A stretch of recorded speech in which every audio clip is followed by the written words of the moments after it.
And as a follow-up question to that, as part of Marlene's statement, she stated that she knows that the governor needs to raise taxes. It needs to do it in a fair manner to be able to raise the revenue to support all these programs that are for the Minnesotans. So I guess the concrete question is, will you raise taxes? And if so, how will you do so in a fair manner? What does a fair manner mean? Fair is critical.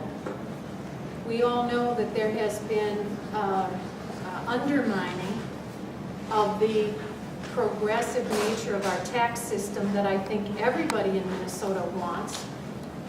I don't think there's a clear understanding how much ground we've lost on that, about the fact that our top tier is not paying their fair share.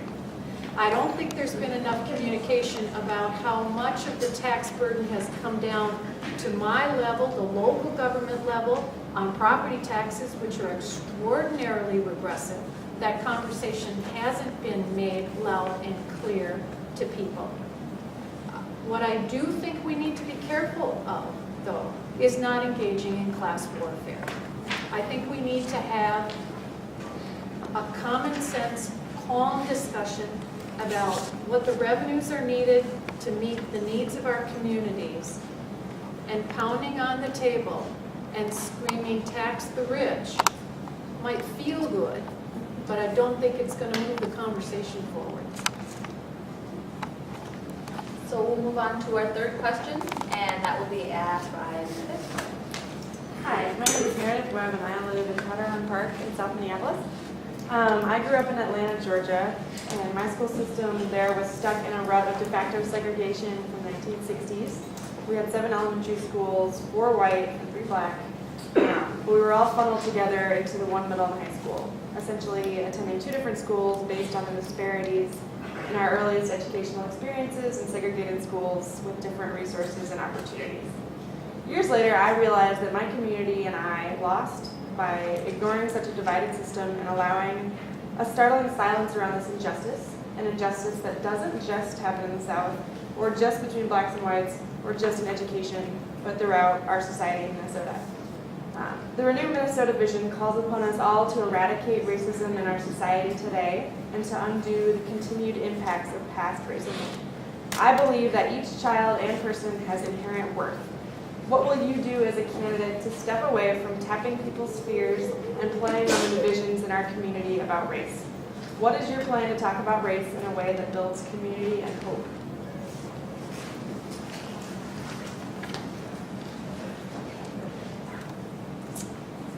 You mentioned fear.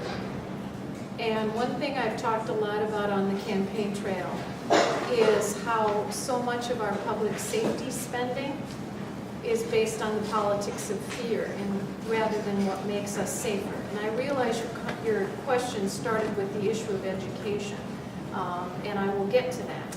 But I do want to talk about the politics of fear because I do think that that has been a specialty of Tim Pawlenty. I have seen changes in the law that incarcerate people for much longer than they need to be because everyone is afraid of being responsible for the next big horrible crime. I have talked about how offender reentry is the #1 public safety issue of our time, and that's where our public safety dollars should be directed in the future because that will make us safer. And again, it's the politics of fear rather than what's going to make us safer.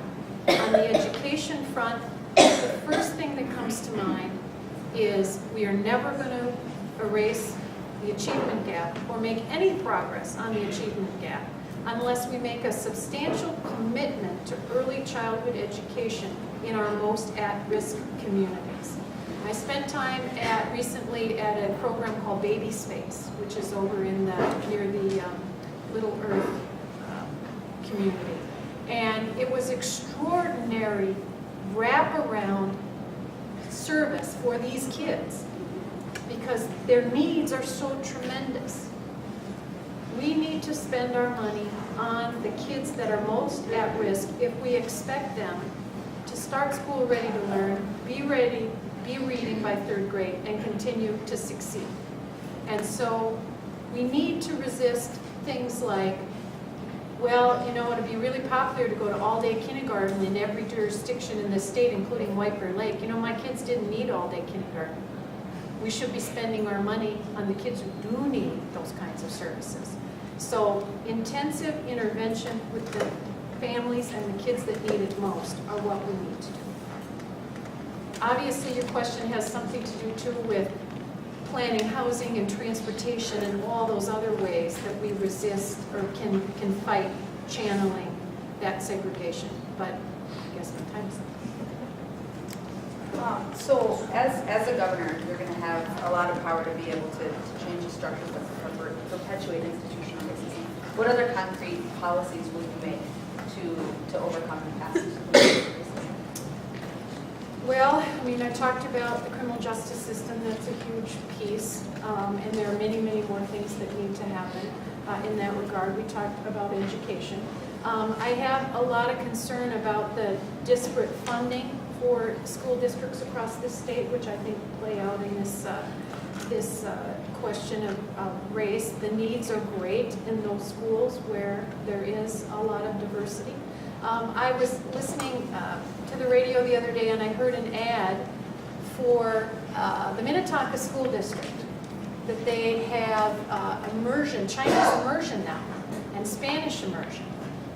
But yet in another school district I talked to a teacher who had been cut to half-time for her art programs because the school funding, the levy referendum had failed. So if we want our kids to succeed, no matter what community they're in, no matter where they live, no matter where they come from, that education funding needs to be fair and adequate.